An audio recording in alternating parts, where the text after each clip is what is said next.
Hi, and welcome to Complete and Cast, the official podcast for Complete and Box video games. Today at episode 34, we are once again joined by Parker! Yay! Yeah, it's me! I was letting you guys have the suspense, because, maybe it would be a new person. And when it says with Parker or guest Parker, sometimes I just put Parker anyway, even if it's someone else, and they're like, whoa!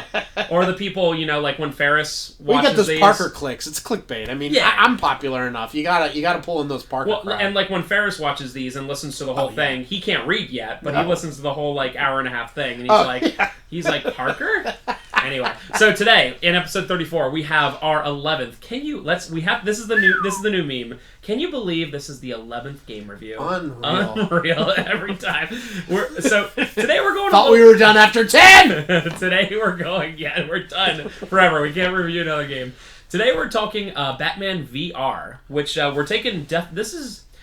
We said last time that we were going to take a turn. We didn't realize it would be this turn for it, but that's true. It's a very unique one. This is a VR game. Mm-hmm. It's a different experience from anything else. You can only play it on VR. I mean, obviously from the title, but it's doesn't exist in any other format. So you gotta shell out the money or find a friend, one or the other. Luckily, we did the latter. Right. And our friend who was on episode 33 and also 2 and 3, George, has a VR, and we got to play it because, as we mentioned last time, if I was put to the point where it was like, do you want to play Batman VR or do you want to spend $500, I'd be like, I'm okay with not spend, but well, we can talk about that then. So, like I said, Batman VR, this is a completely new thing, so this is going to be a very interesting rating system.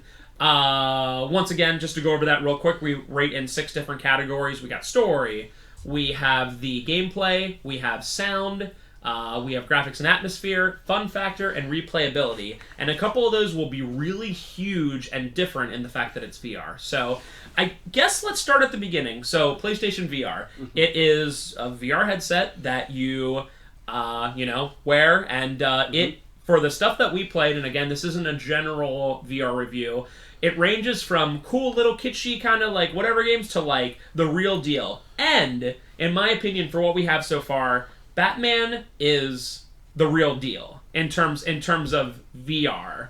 Yeah. In terms of what we have so far. Now, sitting where we are right now, we don't have a full Skyrim in VR or whatever, so it's still in its infancy. But in its infancy, I felt like this was the real deal for it. So. Absolutely, there was a lot of cool stuff that was taking advantage of what the VR is capable of and putting it in the world of Batman. So I was impressed because I thought it would just kind of be, almost like a money grab type thing, to just be slap Batman's name on it and whatever, and just rehash some things. But it was well thought out. So out of all the games we played on VR, and we've played almost all of the physical releases at this point, between you and me, I think that both of us agree that this was the one so far. Right, for PS4. For PS4, right, specifically for the PS4. And again, as you said, physical. Because there's some pretty cool digital ones. And I think that's where the VR is going to shine a little bit more, is just in the digital thing, because there's a lot that they've already made for the Oculus and the other ones that are for the computer, that they're very easy to port to the PS4. So, that they're going to shine there because there's some pretty big titles that have already, been favorites in the VR, library. And so then they got ported to PS4 once that came out. So obviously some of those downloads are going to probably be better than to be honest, even this Batman one. But as far as the physical releases, that's what's the word, exclusive to PlayStation VR, this is definitely the best. So let's start with the story. Now PlayStation VR, like we mentioned, is in its infancy, so the games are not complex by any means. Right. Imagine the best example I can think is the Wii. When the Wii came out, it was a completely new thing. So even doing something as simple as bowling was so crazy because it's never been done before. Exactly. So with the VR, doing something as simple as a few detective scenes with Batman is mesmerizing and amazing. Absolutely. Now we're talking story first. By no means would this ever be considered canon or anything like that. Right. I mean, it can be, because the way they end it, it definitely could be canon. Like, because the thing is, I mean, we'll just get into it, but like, as we're talking about this, it ends up being a dream. Like, or something. That's like the implication, is that it's a dream at the end. So like, so that, I mean, there's no confirmation whether it's a, Batman just is always troubled by dreams, which is very possible because he's just a troubled individual, or maybe it's Scarecrow induced. Maybe that's something they'll mention in a later thing.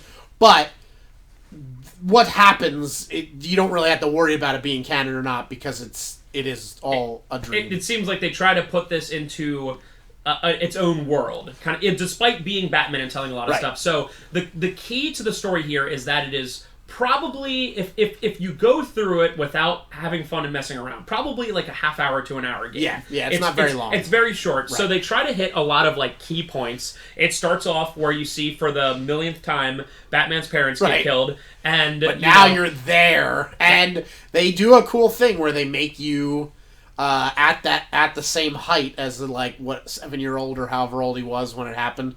Like, you're that tall, which was very upsetting. The mom bends into you and is like, "It'll be okay, sweetie." Right. And Parker and I were talking about it when we were playing. There's every single possible version of the events of the parents getting killed had been told. Right. I've seen versions, and don't quote me on exactly which ones. I've seen versions where Bruce's dad is almost fighting, where the guy's give me your money. He's like, no, Right. I've seen versions. This version they do it where it's here you go. I don't want any problems. I think then wrestles, but then he wrestles. Right. Okay. He is really it does the middle one then. Right. So he does that, but then for some reason when he's when the robber's he starts pointing it at the wife, his wife, and then he goes into action.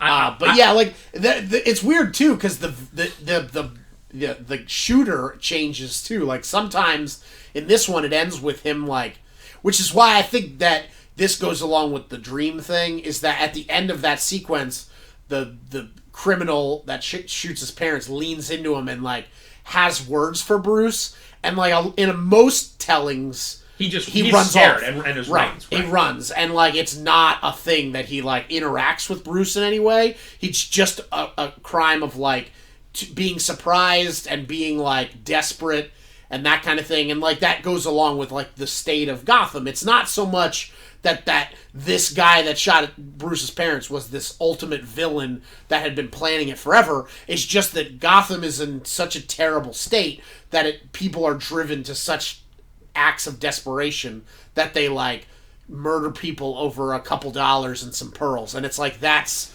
just where the world is at that moment. But in this one, he leans forward and he's see what happens, kid, when you stand up to bad guys or something, which is okay, that's that would be the whole Batman origin story, is just a guy telling him you should always sit down and shut up and let crime take over. If that happened in a movie, and again, this is only, they have a half hour to an hour to tell us. If that happened in a movie, I would be dropped. Yeah, done. I like to think that and again, there's no one way. My personal way that I like when it's told is that they leave because he's the opera, because he's Bruce is scared, right. Or he's not being a brat, but just I'm scared of what's happening, and then the parents are very comforting, right? And that when the guy comes to rob them, that Bruce's dad is very, very chill and is just take the money, right? And that the guy, for no particular reason, not because he's I think I've seen a version before where the guy's not mean, but something happens behind Bruce, he just gets scared. Maybe a cop car goes by and he gets scared and just shoots them, kind of thing. Right. That's the version I like, where it's and that shows how random and meaningless and how crazy Gotham is. When it's he doesn't do it because I'm evil. It's just oh, and just shoots him. Oh, And then absolutely. and then Bruce is left to be it's my fault because I left and whatever. Exactly. Am I correct that I'm kind of remembering back the 1989 Batman, that it's Joker. It's literally Joker. Yeah. I love that movie, but that is the worst. That it's. Did you ever dance with the devil in the pale It's moonlight? Literally Joker, right? Oh god, that's I love that movie. I love both those ones, but that version is the worst. I haven't seen it in a while. I'd have to look it up, but I can't remember if it's it might be pre-Joker transformation. I think Joker was just like a thug, and he kills him, and then he gets turned into Joker with the smile. Right. Later but that's in the story. Stupid. It's so dumb. Yeah. Like, can you, like, Joker is, like, the thing that we, like, well, I personally like about Joker is he's just so, like, random and anarchic and like, almost anarchy kind of, whatever. Yeah. But, like, that would be like, now I'm tied to you, Batman, forever. Other than, oh, God, it's so stupid. So, anyway, so we continue on the story.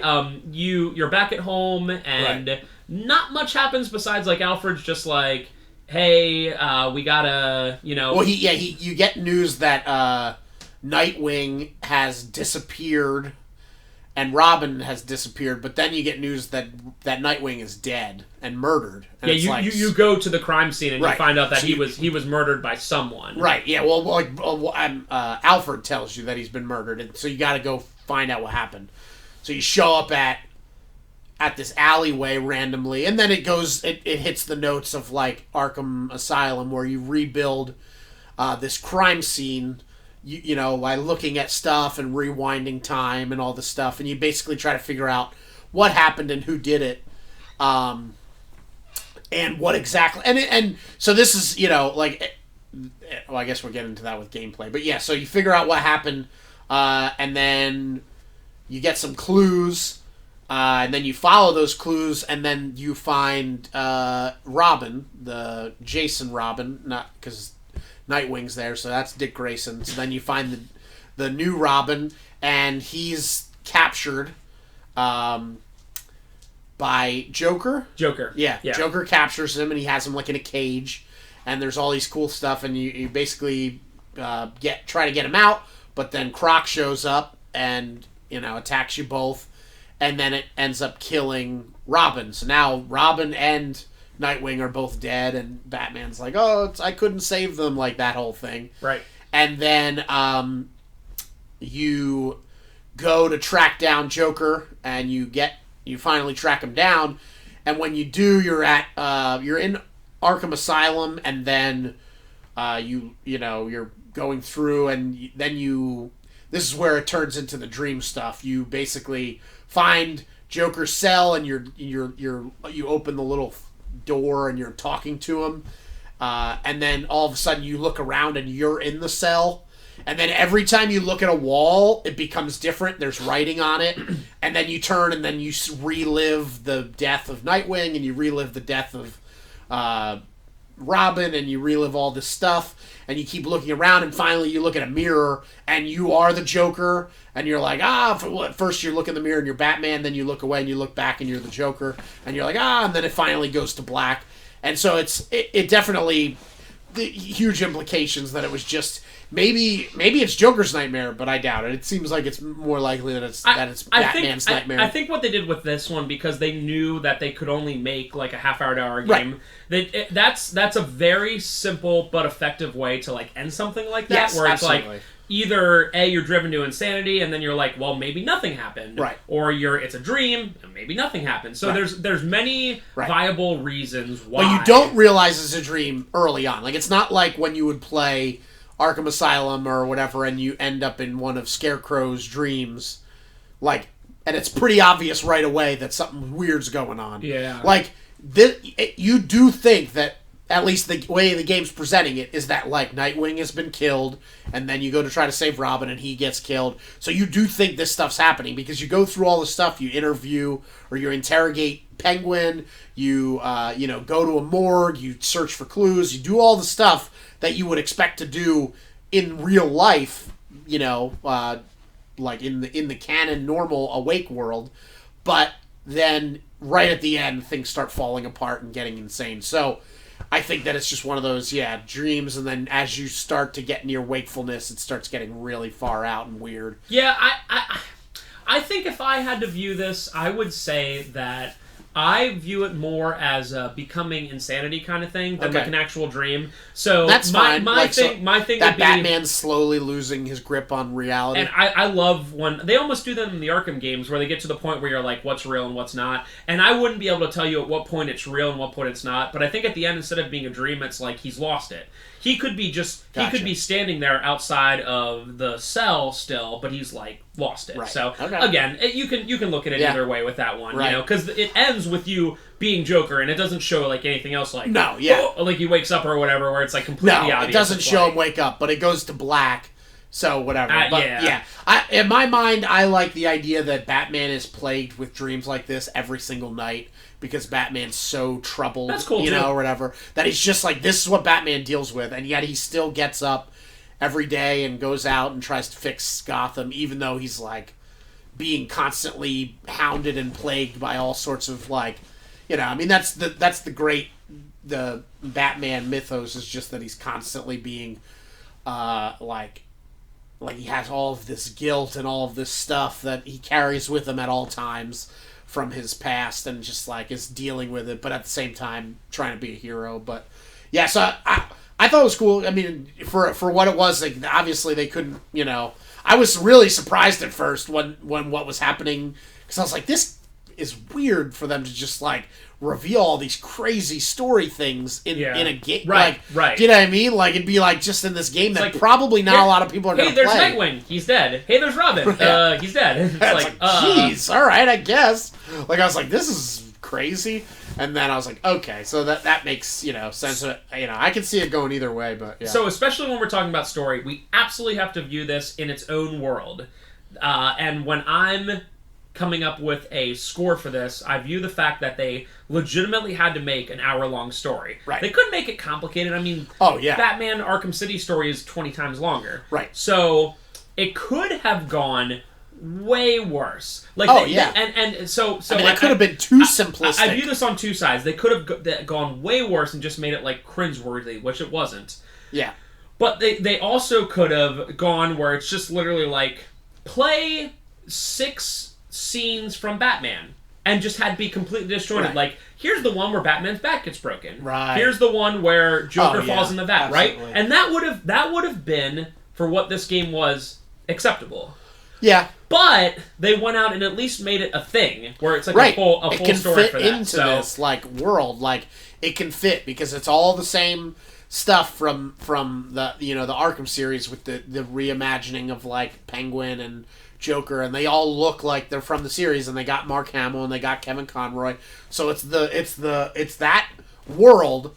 But they wanted to do something unique with it, and they did something cool. Like, but yeah, it could have just been. I mean, it could have even just been like one very small, like, solve this one crime scene, and then you solve it, and then it's like that's it. Like, where it's just disconnected, and it would have been like for the type of game they really did well in this. Now, yeah, definitely. If this was another game, this would get a pretty low ranking, because even your average Batman story to me is extremely awesome. You know what I mean, compared to other stuff. Right. And this one isn't on the same level. If we're talking like this was just a game we played, it would be like a 3. Right. But because it's in its own world and they did within their time constraints, I'm still not giving it super high because I'm not going to be like 9 because it was right. It's not. I mean, just story wise, there's not much to it. For is what it is. I'm giving it a little bit higher than average because I appreciate what they did with what they were left with. I'm looking at a 6 on this. Yeah, I'm right there with you at a 6. I was gonna go a little higher, but yeah, you're right. It's just it is good. But just story-wise, it's just serviceable. Like, it gets you from point A to point B, and that's that. Like, so it gets you to try all the stuff out, whatever. But so, moving on to gameplay. Now, the biggest thing to mention, obviously, this is VR, so you're wearing the VR helmet. Right. It is played with the Move controllers, the PlayStation Move controllers. Yep. And the Move controllers are your hands. Mm-hmm. So you can do stuff like you can reach forward, and now again, this because it's VR, very simple stuff that you would never like. Batman Arkham Asylum, right? You go up to open a door and you press X and you open the door and that's it. You never think about it. Right. For this one, when it's like open a door, it's cool because you're doing it. You gotta lean forward, you gotta get your hand just right, you gotta, So it's hard to explain without actually playing it, that when we're talking about, you can use a Batarang. Right. Like, so it's cool. It's better than normal because it's VR. Now, the majority of the game is kind of just like, You're in a scene, if anyone's ever played Myst, which should be pretty much everyone, it's kind of that kind of thing, where you'll like reach ahead and you'll press you'll press forward to move forward, and you suddenly appear in the new era like mist. Right. Now,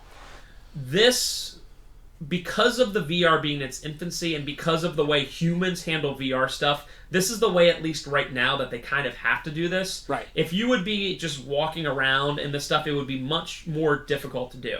Now, because they went with this, just like Mist's graphics back in the day were out of sight. Yeah. That's graphics. That's a separate thing. But still, it builds it well for the gameplay and how it is. You have a utility belt that has 3 different things on it. It has the bat claw. Right. It has a batarang, and it has something that you use to scan stuff. Right. Yeah. So it'll give you like fingerprints, or it'll give you like, you can look inside a body to find stuff like the skeleton or whatever. So it's just like an all-around investigate tool.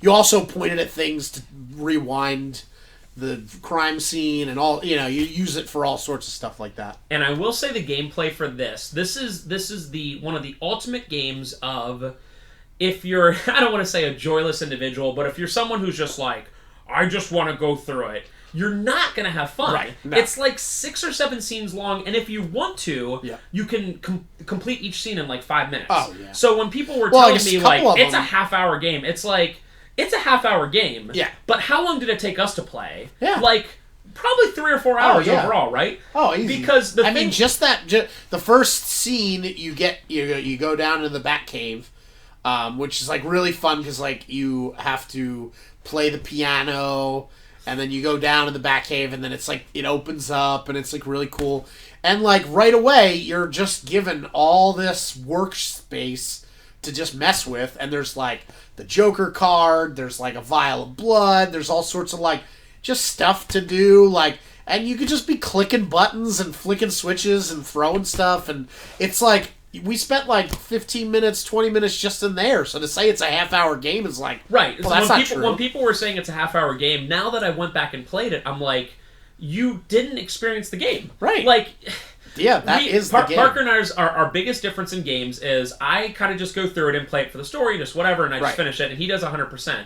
But that's for like a 30-hour-long game. Oh, yeah. This is like a VR experience where it's like, I cannot fathom somebody standing there or sitting there and whatever and playing this game and not messing around with stuff. Oh, yeah. To just be like, next scene. It's like, take off the VR and don't do it. Yeah. You know what I mean? It's like, it is ridiculous. Not worth it. Because that is like 90% of my enjoyment for this gameplay was just messing with stuff. Yeah, just looking around. The part, my wife was laughing at me so hard. The point that I thought was absolutely bonkers is you can grab, so when you look down, you see, I don't think you see your chest, but you see your belt separately. Kind of floating. You with your right hand, you pick the batarang, and it's this goes on with gameplay. The batarang and the bat claws physics are very good. Yeah. Very good. Now sometimes when they have something where they're like, hit this target, right, like far away, they throw you a bone, and they make it, as long as you're within, like, the vicinity, it'll hit it. Yeah. They're not like, nope, sorry, you didn't throw it exactly like a batarang.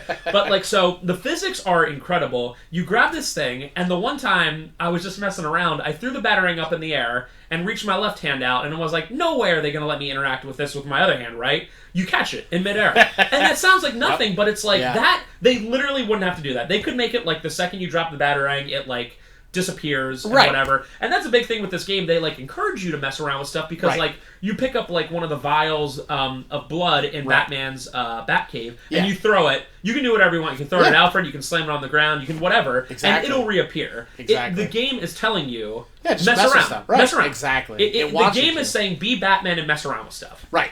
And so again, the people who are like, like when you're in the Batcave, the only thing you have to do is hit the bat to screen, go over to the thing, and then you're like, "Oh, Nightwing's there." Okay, see ya. Fly. And it's like, that's it. There were like 2 buttons. There were like 10 things right there for you to mess around with. Yeah. You can pick up a Joker card and just throw it, and it flies. Just fling it around. It flies like a card. You can and like it. Sometimes you throw it wrong and it flies wonky, and sometimes you throw it right and it goes like real far. You can throw it at Alfred. You can like take the blood and it like, will hit him and you fall can take down. the blood and you hold it up like a tube, and it absolutely. like the liquid moves correctly. Yep. You can take the blood and pour it in another thing. Right. It's awesome. There's a centrifuge, and you can put blood vials in there and send them spinning and take them out. Now, apparently, we didn't get into this because, you know, it is not what was like a thing where somebody was coming over to play with us, so we couldn't just like sit there for too long. Time was somewhat. But apparently, you can play it through after you beat it once. You can play it through and get like a Riddler style, and there's a bunch of extra stuff to do. So like those blood vials actually had a purpose where it's like you needed to solve something, and you get a Riddler trophy at each spot. So there was some extra stuff that we didn't do because we were just trying it out. But like that was just cool to mess around with. When George told me that, I'm like, dude, I had my fill with that. Yeah. If you're telling me that like a week later I could go through it again and mess around with that stuff, even better. Absolutely. It's a $20 game. Yep. Which, by the way, if it was $60, I would be like, don't. Get oh it. yeah, no, it's right? $20. Yeah. You already invested in the VR. Yeah. Get it. So absolutely. But basically, as far as gameplay goes, it's the majority of it feels like each scene is almost like an escape room. Like when you play those kind of games, like it's just basically finding all the stuff and putting it together, finding the right order to click everything and that kind of stuff. And it feels cool. Like there's the part when you get to Robin and he's in the he's like in that cage or whatever. There's like you're stuck in a cage too, and there's these like buttons that you gotta shoot. You know, first you throw a batarang to hit a button, and then that opens a little case, and then you can shoot your back claw, and then that presses the button. Different stuff like that. And it was cool. Like it was like a bunch of different stuff you had to look around for, and so it was really neat. The area in the morgue was like probably the best part because it's like there was just these 3 bodies, and you had to find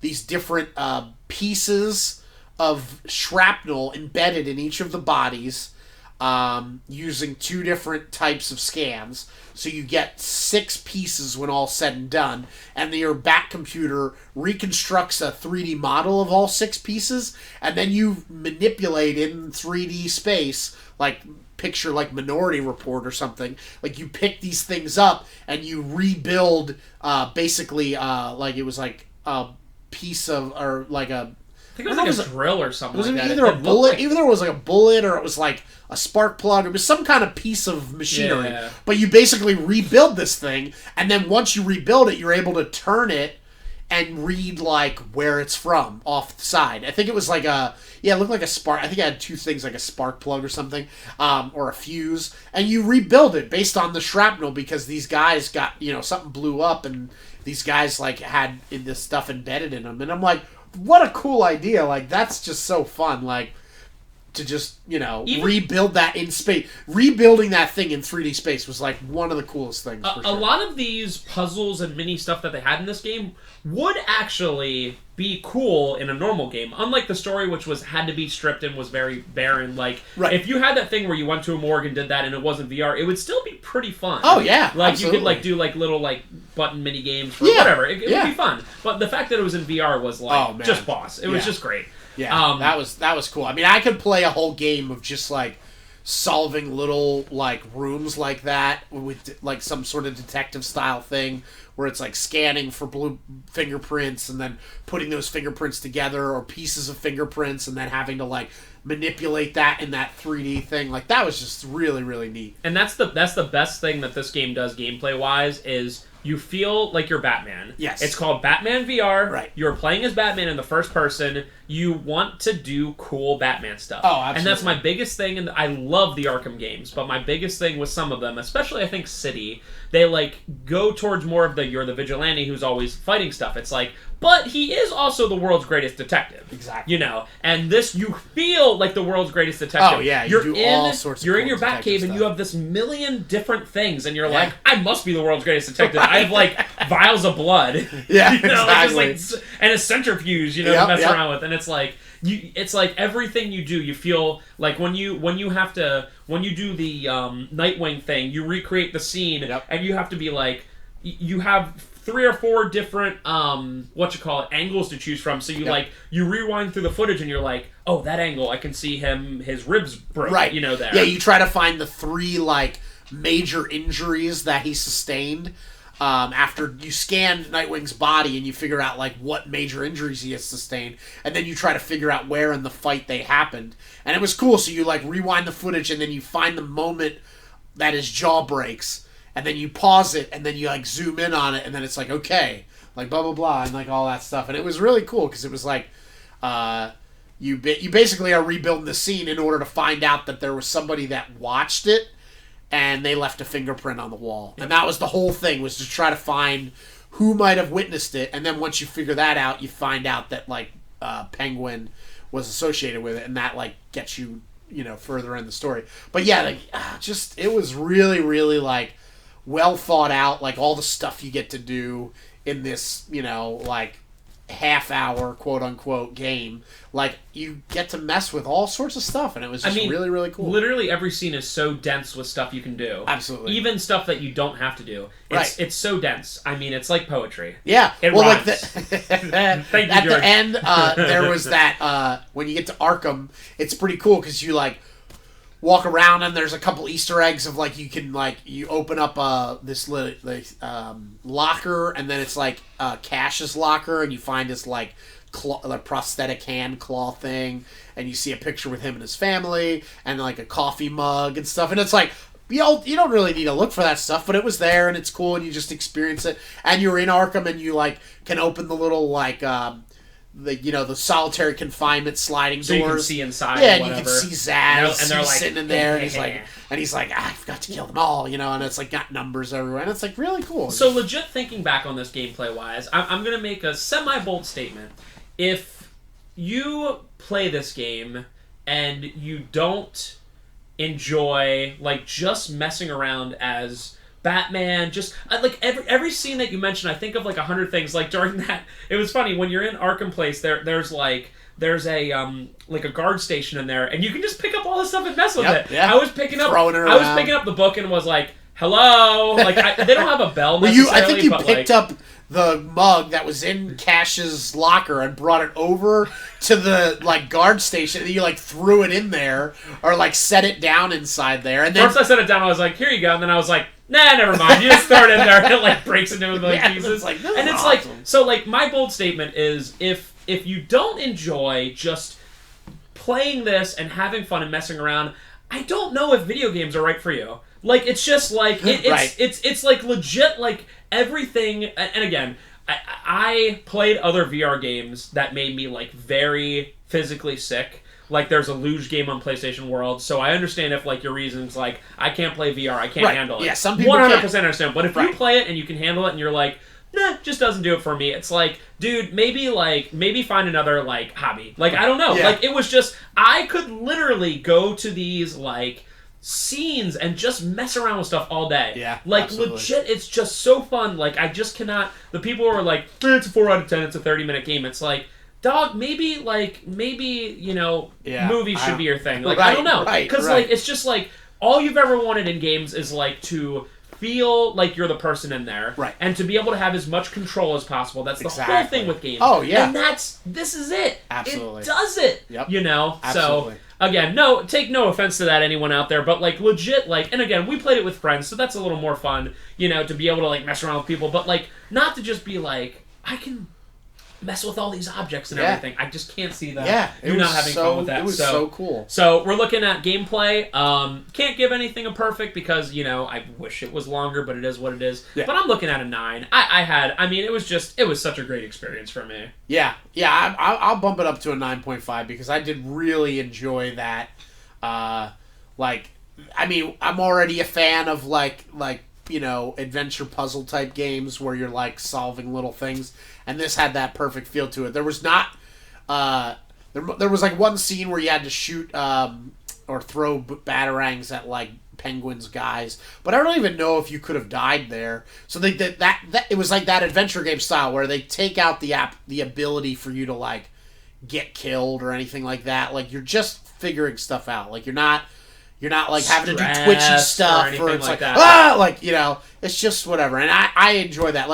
I understand there's other VR games. Like I know the one popular one is like you're standing in a dark area and there's like and you got to keep turning all the way around. and they keep walking at you, and so then and you just got to keep managing them, and to see which ones are walking faster. But then you got to keep turning around, that kind of stuff. And I get it, but I just loved this, just walking around and playing with stuff and picking stuff up. And the more you throwing the clipboards around, I could do that all day. So several episodes ago, and this was not a game review, we had an adventure games episode. Yes. I think that this would, and we talked about how what's the future for adventure games, and it was very lukewarm. It was they'll still exist, but they're kind of whatever. Maybe this is the future of adventure games. Absolutely. This could be it's a great application. Imagine I don't know, just a really solid Day of the Tentacle in VR. Yeah, that would be insane. The games where you can take them chill, you're not stressed. Oh, that could be great. So yeah, absolutely. If you could start opening every single drawer, a Myst kind of thing, right? Dude, literally just taking Myst, the game Myst, and putting it in VR would be absolutely. Oh my gosh, that would be a great thing. So, all right, moving on to gameplay was phenomenal. Moving on to sound. In terms of music and stuff like that, it is. Let's start with that because that's the least good one. There's nothing crazy. It's just it's music when it needs to be. A lot of the stuff that you're doing is rather silent. Yeah. But it just kind of, it fits for what you're doing. There's basically you can put in a headset, you can put in headphones or whatever, and when you do, it does take it to a level where everything's surround sound style, where you drop something, you hear it fall down below. It definitely do that, and so I thought that was cool. For the times we were playing with the earbuds in. In terms of the sound effects and stuff like that, they are exactly what you need. When you drop the batarang, it goes clink, clink, clink, kind of thing. So that stuff is exactly where it needs to be. But like I said, in terms of the music, if we're just focusing on that, it is forgettable. It is what it is. It just did what it does what it has to. Yep. Now, where it shines is the voice acting. They got all the guys. Yep. They got Mark Hamill. They got Kevin Conroy. Joker probably says 15 lines, and they got Mark Hamill for it. That's awesome. It's a $20 budget game, and they got Mark Hamill to do 15 lines. Batman might even say less than him because you're as Batman, so he doesn't talk too much. Yeah. He interacts with Alfred a tiny bit, but he doesn't really say too much. I don't know, and it's still him. So I don't know if Alfred's voice actor is the guy. I don't know, but he was great. But he would, whoever did it, many people have done Alfred, and a lot of them have done it well, but this was one of them. He did a great job. Did it very good. So I don't think I have too much else to say on this one. It wasn't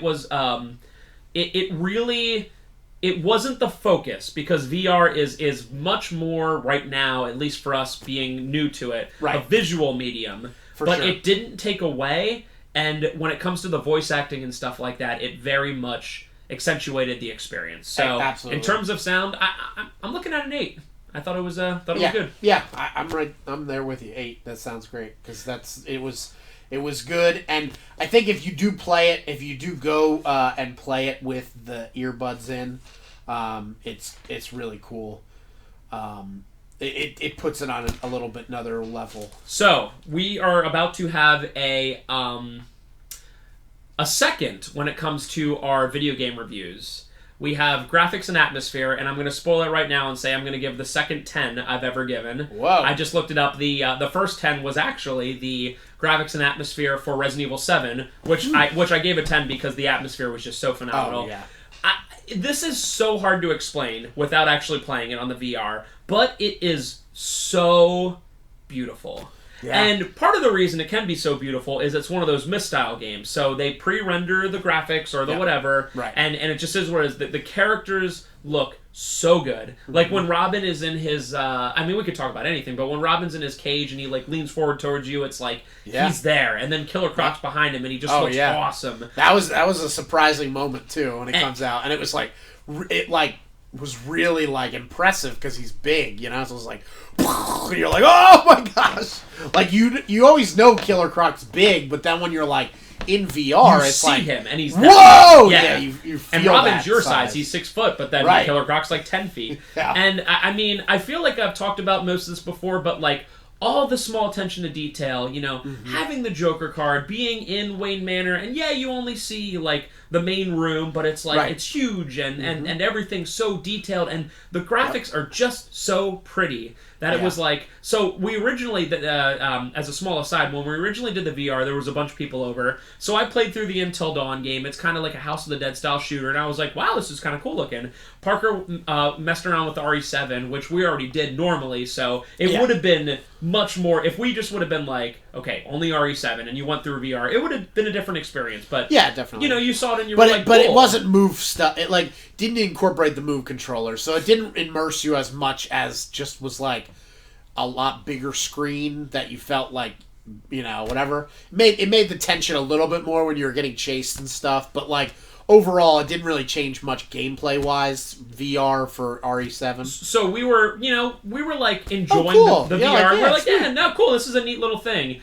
And, we were just kind of like, not more than lukewarm, but not like crazy. And then the last game we played for the night was Batman, and like the second it starts, you're just like, oh my god. Like, it just looks so good. Yep. And the big thing for me, I always like, if I have to give like, it's graphics and atmosphere, they should go together, but I'm always more of an atmosphere guy. Right. Like, a game can have like not great graphics if you feel like you're there. Exactly. And you cannot tell me you don't feel like you're in Gotham, you are Batman and all that stuff. Yeah. And because of that, it just is a 10. Yeah. Like, for me, just perfect. It's just perfect. Yeah. I mean, I agree with that. I don't want to give it a 10 because I'm saving it. I have other 10s, but I will give it a I think I gave a 10 to. So I might have given a 10 to Doom, right? Going back in my stuff, I see that you gave a 10 to the sound for both Arkham Asylum and City. Yeah. And then you gave a 10 to the gameplay of Doom.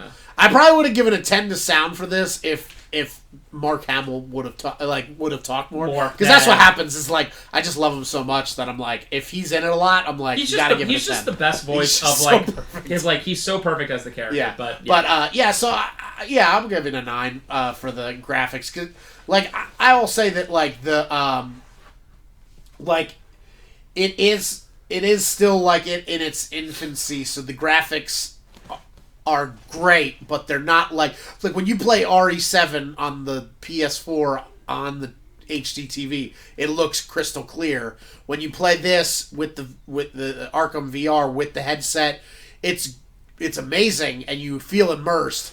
But like if you start looking closely at anything, you can tell like that it's not able to render like amazing. Right. It's not HD quality. And I'm sure they'll get there, but so I think until they get there, I guess it's the fact that it's such a new thing. Like you can't instantly forgive anything, absolutely. and I know in my mind it's it's the PlayStation, so it's a known set of hardware. It can only do so much. Like obviously the computer VR stuff has a little bit of an edge in that regard, because you could get a crazy huge rig that processes a million times better than the PS4. But so they obviously had to cut some corners because they only have so much to work with when it comes to the PS4. So yeah, I'll mark it down a tiny bit for that. But yeah, I'm with you with the atmosphere, is that you felt like absolutely there, regardless of the graphics. But yeah, that's very true. So cleaning everything up in this review, we're sitting at fun factor. Again, once we get to this point, I feel like we've explained everything that we need to in this. I had fun. Absolutely. I'm gonna put it this way. I had more fun than I should have in a game like this. Like, you play an adventure game and it's like an enjoyable, relaxing, whatever experience, and you feel like accomplished, but it's not like, woo, I'm having fun. I had woo fun, right? And it was amazing for a game crazy. like this. So yeah, I had a lot of fun. I just wish it was longer. But overall, I mean, very, very, very solid. I'm looking at an 8 overall on that. Yeah, I'm gonna keep it at a 9 for fun, because it was fun. Like rebuilding that 3D model thing is one of those experiences that'll stay with you for a long time. And you can use both hands for that too. For the people out there, it's like you grab one thing, you grab the other, and you put it together, and it's just. I could play just that, like just a game where it's like 3D jigsaw puzzles. I could play a game like that for hours, like guaranteed. Like it was just so fun, and I was like, this is cool. Like this is what VR is all about. Like I love it. No, absolutely. So going on to the very last one, we have replayability. I guess this would be the only one where it's not really like shining for me. Like I played it. I did. Hearing that there was some more stuff to do, I would go through it again. So I gotta give it a little higher than just like I would never play it again, because normally I would have thought I wouldn't play it again, because why? I went through it. There really wouldn't be too much more to experience. Games like this aren't really there. You experience everything the first time. It's not really replayable. Like, it just is what it is. But hearing that there might be some extra stuff to, like, investigate out, I was definitely like, oh, man, I would love to go through it again and find all that stuff. So, like, I gotta give it a little higher. But that being said, I can't give it too high, because then, like, that would be it. Do you know what I mean? So, like, while I could imagine playing it that one last time to get the Riddler stuff, then that's 100% it. Like, then there's no chance I'd ever pick it up again in, like, my whole life. Because it's not something like when we talk about sometimes with replayability, where, like, if somebody would, like, want to watch you play it, that kind of thing, like, this isn't that kind of game. Like, it's not something to enjoy watching. You have to either play it, like, we were watching each other play and it was fun, whatever, but, like, just watching it be played is not as fun as playing it. Right. So the replayability, that I wouldn't even, if somebody was like, oh, can I watch you play that game? I'd be like, you should just play it. Yeah. Or don't. Like, one or the other. Like, watching me play it, you're not going to enjoy it. Like, it's not going to be because it's not an amazing story, as we said, and it's not the gameplay, you're not going to know what's happening. Like, it's just not worth it. So, I'm going to go with, like, if we said 0 is absolutely not replayable, right? So, I'm going to go with a 4 on replayability, because, like, I would want to get that stuff for the Riddler, but then that's, like, literally it. I would never put it in again after that. Yeah, and I'm sitting just a little bit higher. I'm sitting at a 5, and the only reason is, like, a 5 is, like, very, very neutral about it. I have no, like, it's, like, just, I'm so neutral on it. Like, I had such a good time, but I feel like sometimes you do something, like, you watch a movie, and you're like, that was a really good movie. And you're like, I don't need to see it again. You know? Exactly. It just is what it is. And that's where I'm sitting. It's like, if someone was like, again, do you want to play it? It'd be like, I will be in the room when you play it, but that's not technically me replaying it, Exactly. So I'm sitting at a 5 there. So overall, this is we ended up being pretty darn close to each other once again. We are sitting at I gave it a 7.67 overall. Parker's at a 7.58, so we're right about there. And that's, again, that to me is a phenomenal score given the constraints. And that it's a new medium with the VR, it's a short story, it's a very short it's a game that is not meant to be replayed, and it's a game that, in my opinion, could have been much worse, and they really, like, they overreached, and that's awesome. It's a good thing for them, now people, when they make VR games, they needed to. Yeah, absolutely. They're like, this is the kind of world we can create. So, like I said, that's not that's the wrapping up of the review. That's not where I thought that we would take it. However, next episode, next game review, I should say, game review number 12, we are changing up everything except for the system we played on, technically, because it was still a PS4 game. So we're switching up the genres. We're getting a little spooky for you. Spooky. And we're eventually going to get to the point where if we continue down this road, Parker's not going to be finishing games. And he's going to come and be like, I give it an N/A out of 10. N/A out of 10.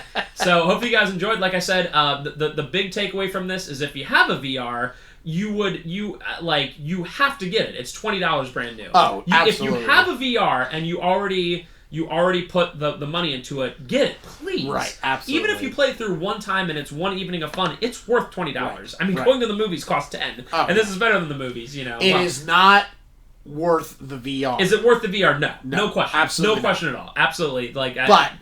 If you have the VR, is it worth it? Is it worth $20?